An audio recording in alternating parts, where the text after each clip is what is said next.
The Lakers prevail.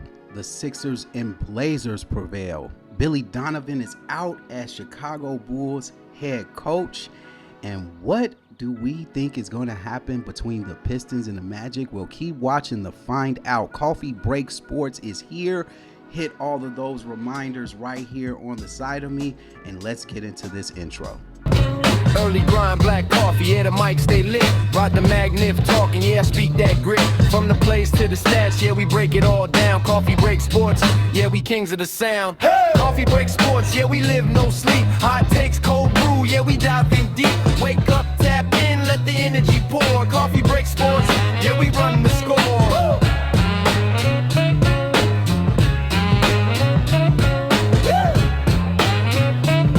Coffee Break Sports, yeah, we run the score. Welcome back to another episode of Coffee Break Sports. I am your sports barista, Rod the Magnificent.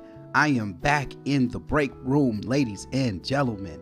We are back, yes, and we are back here on the Coffee and Beats Sister Network platform. Yes, for season 2, I split things up a little bit with Coffee Break Sports, gave it its own YouTube platform, but a boy found out the hard way, man. Your boy found out the hard way that it's not easy growing another channel, and I just felt like I was talking in a room by myself.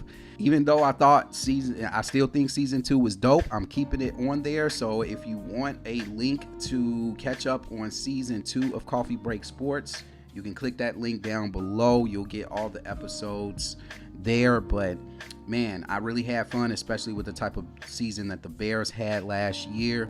It was nice being able to post episodes and feel good about my team. But now we are here with season 3 of Coffee Break Sports. Thanks for coming into the break room. I hope you got your coffee. I got mine. And we're about to talk about some NBA playoffs here. And I tried to record a preview episode, but I experienced some technical difficulties. And so we're going to start off season 1 this way. We just catching up on some NBA playoffs, give you my takes, give you what I think is going to transpire as we move along. And Coffee Break Sports is here to stay. So let's get right into it. And to start things off, we got the Lakers beating the Houston Rockets in game 2. I know it says up there game 1, but game 2, we're going to be talking about game 2 of Rockets Lakers. And there was rumors that KD was not going to be in action for game 2. They were saying that the doctors were saying it would be a risk if he came back too soon. But here we are. KD was out there going up against LeBron James and the Lakers. And man, need I say, I think that the Houston Rockets have been a huge disappointment. It might be the most disappointing playoff team in the NBA right now. I thought they had potential, even without Kevin Durant, to at least give the Lakers a fight in game 1. But the Lakers just cruised to a game 1 victory over the Rockets. And then you add KD and you're thinking, hey, you're adding a prolific scorer, so to speak. You're adding one of the greatest scorers of all time. You're adding a guy that potentially could have won 6 titles if he replaced MJ with the Bulls. But what we see here is a guy who has a formidable team and has had several formidable teams since he left the Golden State Warriors, and has done nothing but gone 7-18 in his last 18 playoff games. All right, so what's the deal? Well, what's the deal? Well, we saw what the deal was last night. Kevin Durant started off the game hot. He hit his first few shots. Like it looks like the Rockets going to get control. Looks like they're going to go ahead and try to steal game 2 from LA. But then LA goes on a 15-0 run. The Rockets come back and make it respectable before half. And it was kind of a back and forth game all the way up until the end. But KD finished the game with 5 turnovers in the fourth quarter. 9 turnovers total. Now, there's people calling this thing rigged. There's people upset. There's Houston fans upset. There's LeBron haters upset because of the fact that they feel like KD and LeBron James have built this newfound friendship with each other. And so KD's laying off and letting LeBron take the shine here. But honestly, I don't think that's the case. What we're seeing here is a player who has been a fraud. KD has been a fraud, ladies and gentlemen. He has not been able to prove before Golden State or after Golden State that he can take a team to the promised land and win a title. And this new generation, they frown upon titles. This is the stat generation now. Everybody, this generation marvels more over stats than championships. But for me, I'm from the championship family, baby. Those stats don't mean anything unless you don't win a ring. I feel like what KD has done since he left Golden State has been a big failure. He was a failure in Phoenix. Had Devin Booker by his side, couldn't win there, right? Had the Brooklyn Nets. We all know what happened with that situation.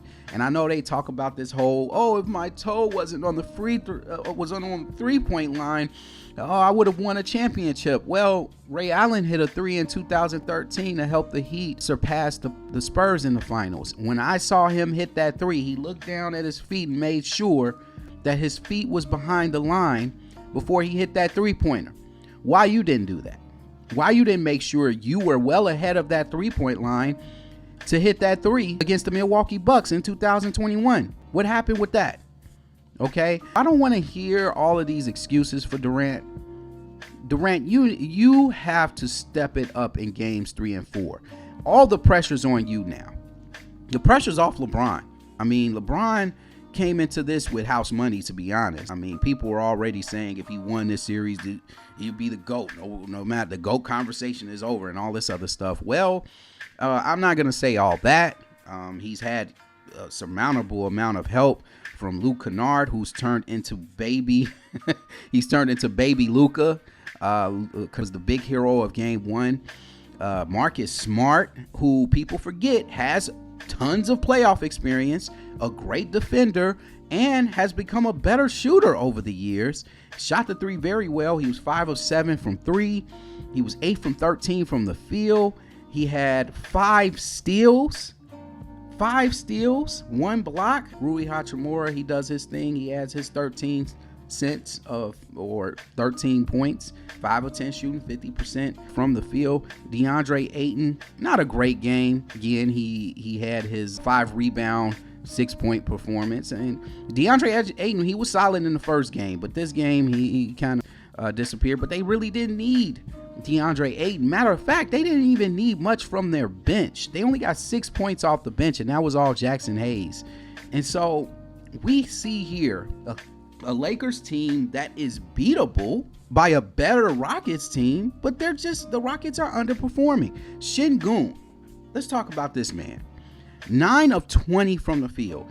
He missed so many point blank layups. I can't talk today. He missed so many point blank layups. It was ridiculous. I don't know what got into Şengün. Last year, he played lights out in the playoffs against Golden State. This year, he's just not playing with that sense of urgency I saw from him last year. And Amon Thomas, even though he had 16 points, 6 of 10 shooting, he had 9 assists, which is also impressive. But 4 personal fouls. He was a +1. But Amon Thomas is not affecting this series like everybody said he was going to. Everybody was just pumping Amon Thomas up. And I just don't see it, man. He averaged 18 points a game during the regular season, but, he's getting under his averages in the playoffs. I need to see a more aggressive offensive Amon Thomas in this series, and we're not getting that.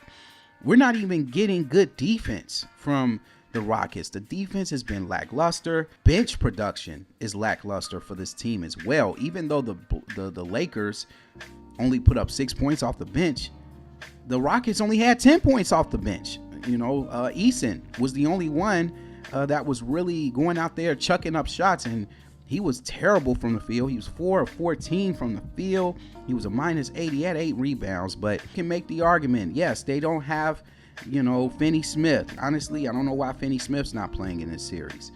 Jeff Green, a solid veteran. You could throw him out there. I don't know why Jeff Green's not playing. Steven Adams, of course, is out for the season. They could have really used him as far as rebounding is concerned and toughness in the paint. And then, of course, we all know Fred VanVleet is not on the squad. So what do we have left? We have this guy, Kevin Durant, one of the greatest scorers of all time, one of the greatest players of all time.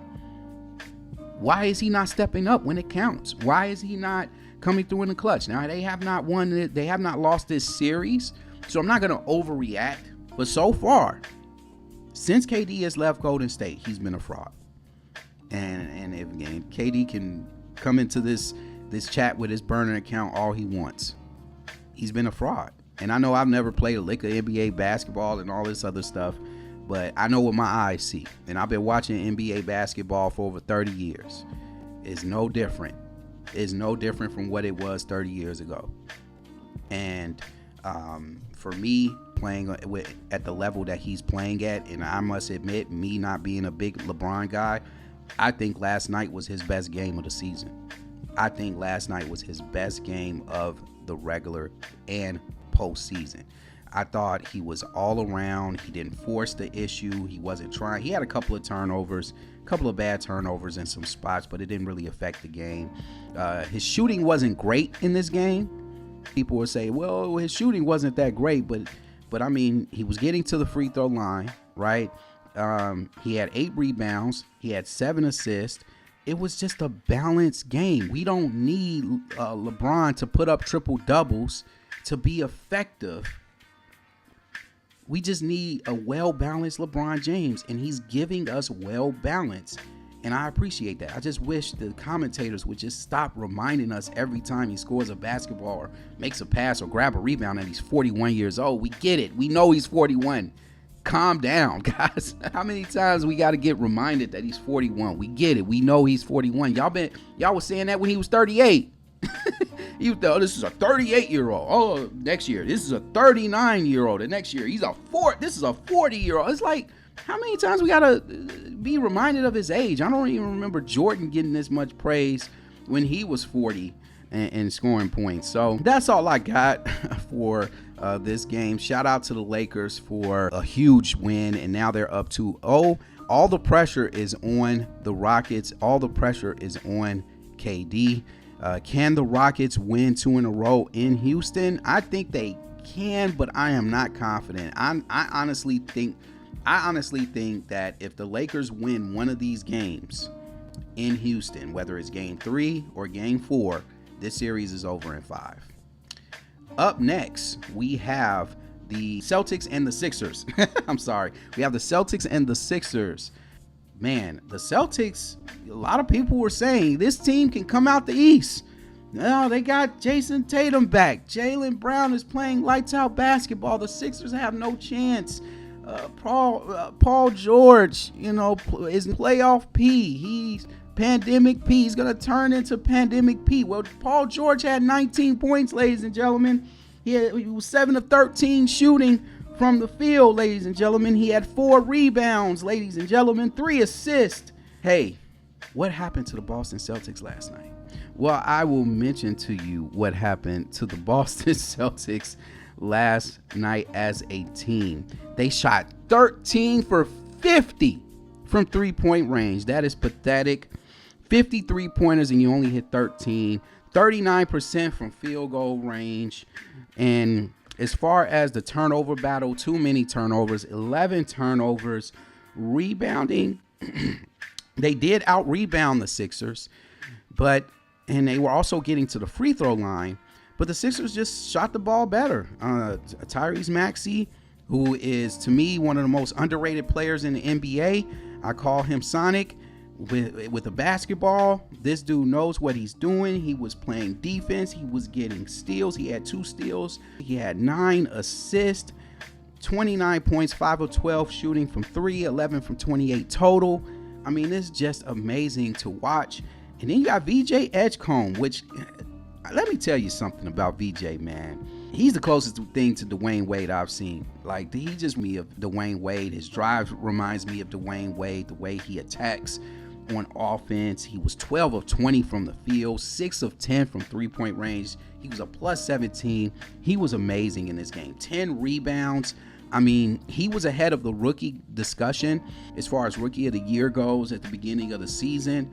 Until Knuppel started getting hot, and then of course Cooper Flag got hot towards the end of the season. So, you know, VJ withered out of that rookie of the year conversation. But I'm gonna tell you, man, he's reminding us that I better be in that conversation. I better have some type of votes. Can the Celtics bounce back and win two with the Sixers? If I'm a Boston Celtic fan, I'm not gonna panic. I feel like the Sixers play better on the road than they do at home anyway. I've always felt that way about the Celtics with Jaylen Brown, and even Jason Tatum usually plays very well on the road when their backs is up against the wall in the past. So I'm not worried about the Celtics here. I think the Celtics will be fine. We don't know when Embiid's going to be back. You know, we still are waiting on those results. But I've been saying this since before the playoffs that the Sixers are my dark horse team to upset a top seed. All right. I would have been a little bit more confident if they would have played the Pistons in the first round, but again, they got the Boston Celtics. I don't think that the Celtics are in trouble here. I think now this series could end in 6 rather than 5. All right. I didn't think this was going to be a sweep. I felt like the Sixers were good enough to get one game. We have the Blazers defeating the Spurs in what was an interesting state of events. The Portland Trail Blazers got off to a hot start, and then the Spurs went on a run. They were able to take the lead, and then, of course, one of the things that we always fear, even though we admire how great he is, he's one of my favorite players in the NBA, Wemby. Wemby went down with a concussion. It was a nasty fall. And all prayers up for Wemby on this one. He was actually a -7 before he got injured. He wasn't playing as dynamic as he was in his playoff debut. Vassell went cold, even though he almost hit a game-tying 3 that wiggled in and out at the buzzer. Just a terrible shooting performance overall across the board for the San Antonio Spurs. Castle didn't shoot the ball well. He was 7 of 20 from the field. I expected better from De'Aaron Fox. Vassell did not shoot the ball very well. They did get some great help from the bench. Dylan Harper played very well coming off the bench. He was a +4 with 10 points. Lou Cornett played well also in the absence of Wemby, but it just wasn't enough. And this Blazers team kind of reminds me of the Sixers in the Eastern Conference. Scoot Henderson put on a great performance. He was actually the 3rd pick in that draft, in that same NBA draft that Wemby was drafted number 1 in. Scoot played very well, had one of the best games of his career, 31 points, 11 out of 17 shooting, and 5 of 9 from 3. Huge game from him. And Drew Holiday has, again, that playoff experience came in handy, especially on that second to last possession where they had to inbound the ball and they threw it to Drew Holiday, who created separation to run off at least 3 or 4 seconds off the game clock, which didn't give Spurs enough time to really get a shot going. Even though they was able to get a shot off, the Spurs had to kind of rush into things rather than take their time and measure things. And so I think he has been an excellent addition to the squad. Also, Robert Williams, former Celtic, has been an excellent addition. He gives them that playoff experience that they needed. And even though Denny didn't play well, he only had 14 points, 5 of 13 shooting. Drew Holiday and Henderson and Kamara played very well. Actually, Kamara had 9 of his 10 points in the fourth quarter. So this Portland team has the potential to pull off an upset. We'll see what happens when things go back to Portland. And crazy, this was Portland's first ever playoff win in San Antonio, which is also blows me away. But I do remember I think in 1990, and correct me in the comment section if I'm wrong, I remember that the Portland Trailblazers and the Spurs had won a very great playoff series that went 7 games between, I think Rod Strickland was on the Spurs back then, and Rod Strickland had a couple of critical turnovers at the end of game 7, which led to the Portland Trailblazers winning that series in 7 games and eventually going to the finals and losing to the Pistons. But man, that Spurs, I think in that series, all the home teams won their home game. The Spurs gonna have their work cut off for them. I think Wemby will be fine by the time Friday hits. I think it is a 48-hour thing with the concussion protocol. So hopefully he feels better enough to play in game 3 on the road against the Blazers, which will have a hostile home environment. The Portland Trailblazers crowd is always electric, so that's going to be an electric playoff game coming up. And now we're going to go to our next topic. We got Billy Donovan. Billy Donovan. Ladies and gentlemen, I am so happy that the Bulls have finally cleaned house completely. And I know, yes, I know, I hear the back and forth. I hear the back and forth with Billy Donovan with Bulls fans. Oh, he was dealt a bad hand. Oh, he was this. Because the Bulls are in a rebuild, he don't want to go through that. That's why he stepped down and all this other stuff. Let's just cut the crap. Billy Donovan was just okay as a head coach of the Bulls. Billy Donovan is a great college coach. All right. He is not, I repeat, he is not a great head coach in the NBA. He's a mediocre coach who's a good players coach. He doesn't do well with developing players, because if he did, he would develop a lot of the young players, that talent that we had. Now he helped Ayo DeSumo. Big shout out to that. But what happened with Patrick Williams? And I know Patrick Williams, everybody's to kick dirt on him. He had a solid rookie season. What happened? What happened? Why did he decline so much up until this point? When are we going to put that responsibility on Billy Donovan as well? Patrick Williams has been a failure since he's been on the Bulls, and I think he needs to be the next person for the new general manager to figure out, okay, what are we going to do with Patrick Williams, right? He paid him a lot of money, so it's going to be a tough task, but we'll see what happens. But Billy Donovan is just an okay coach. I was never happy about his hire to begin with. I've never been a huge Billy Donovan fan as head coach, but he's not been successful. He was with a successful Thunder organization who has been successful since he left, right? So I think that Billy Donovan, I think he's a great guy. I think he's a very good basketball mind. He's been around basketball for years. He's a great players coach. But as far as wins and losses and getting you to the playoffs and making deep runs, he hasn't done that since 2015. And we're on year 11 now, and he still hasn't proven that. And so it's time to move on. It's time to move on. And I am super happy about it. Can't wait to see what happens, Bulls. I'm going to say this. I feel like, me personally, if I had to choose, I would go Sam Cassell. Anybody? Sam Cassell? I like Sam Cassell, guys. Give Sam Cassell a shot. I think he can do it. Potential candidates for the Bulls head coaching job, I've been hearing Frank Vogel's name, Tom Thibodeau, of course, even though I don't see Tom Thibodeau coming back here. I don't think we should go back that route. Micah Nora, top assistant head coach for the Timberwolves, has also been in conversations. Sean Sweeney from the San Antonio Spurs, he's assistant coach over there. Adrian Griffin, who started off great with the Milwaukee Bucks, but something wasn't right, and we all know that story. He's a candidate. And John Shire, ladies and gentlemen, from the Duke Blue Devils. He has Illinois ties up here. He also had a cool picture of him guarding Derrick Rose back when he was in high school, and Derrick Rose was in high school as well.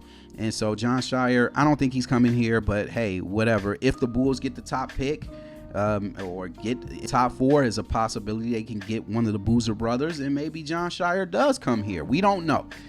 Steve Kerr, I think Steve Kerr is going to retire, to be honest. I don't think Steve Kerr is coming to the Bulls after such a success in Golden State. I don't think he downgrades.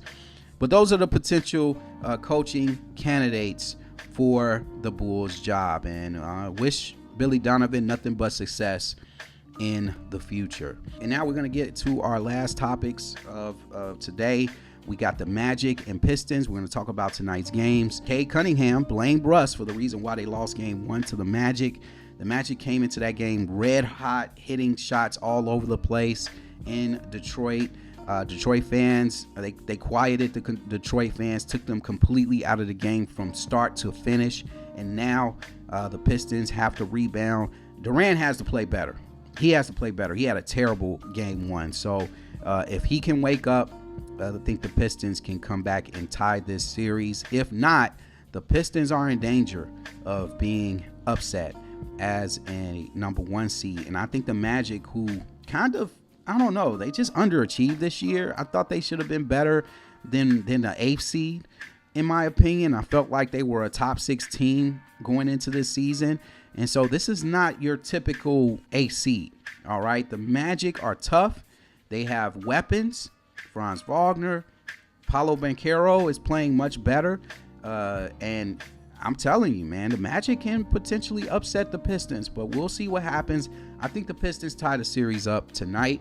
And then we got the Suns and the Thunder. This one's easy. The Suns just don't match up well with the Thunder at all. This is a terrible matchup for the Suns. I think SGA shoots the ball better in this one. Unlike he did in the first game. A lot of people are calling him the free throw merchant and all this other stuff. But hey, it is what it is. The most aggressive team gets to the line. All right. The Suns aren't aggressive. So the most aggressive team gets to the lines. SGA is an aggressive basketball player. So, I mean, he's going to line more. So it is what it is. Does he foul bait a lot? Yeah, sure. You can make the argument. But other than that, they're going to be hated because they're number 1. They're going to be hated because they're the champions. All right. A couple of years ago, SGA was underrated. A couple of years ago, the Thunder was slept on. Now they're champions and everyone hates them now. So I just don't understand the hatred for the Thunder. They're a really good team all across the board. They play great defense. They play inside out, 90s/2000s basketball, which is what I like to see. And I think the Thunder are going to cook tonight. I think they're going to sweep the Phoenix Suns. I don't think the Phoenix Suns have a shot. And Dylan Brooks, please do not show up to this game tonight with a ref's uniform on. I don't think that's going to bode well for you if you do that again. And that will do it for this episode of Coffee Break Sports. I am your sports barista, Rod the Magnificent. When it comes to sports, when it comes to coffee, stay grounded for life. I'll see you guys on the next episode. Peace.